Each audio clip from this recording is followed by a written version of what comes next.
Next speaker is Gabriel Miller.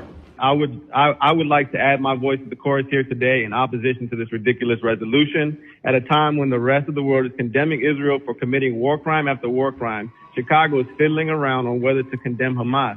By doing so, Chicago will be doing its part in enabling the genocide of Palestinians. And this resolution acts like it's on the side of innocent civilians.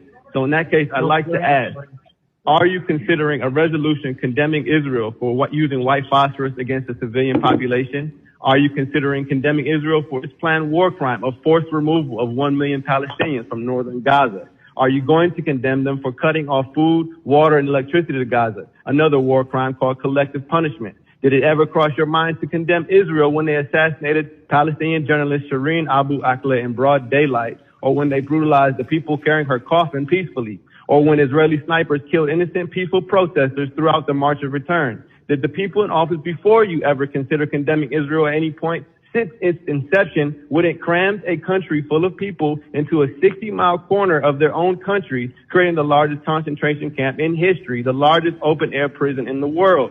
The answer is a resounding no. You never considered it, nor did your ancestors. But unfortunately for you, times have changed. The world is increasingly aware of the crimes of Israel and increasingly aware of the framework of politicians who enable their continued apartheid by resolutions such as these.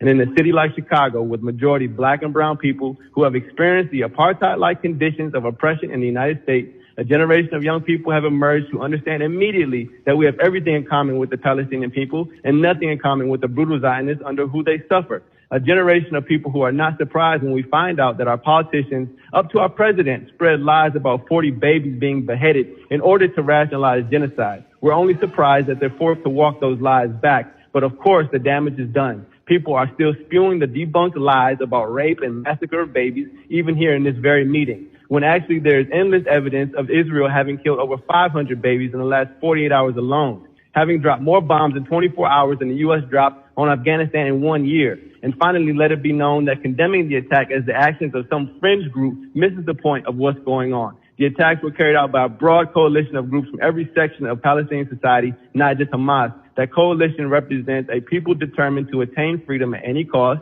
and they have arrived at this point in the face of a broad coalition of right-wing Zionists and their supporters like those in the city council who would start a meeting with a prayer calling for their attempts at freedom, a second Holocaust, for are so silent you could hear a rat piss on cotton when innocent, peaceful Palestinians are annihilated day in and day out like the Native Americans of this country. If it were another time, these same people would be condemning Africans for rebelling against their slave masters during slavery, such as Nat Turner or in the Haitian Revolution. Thank you.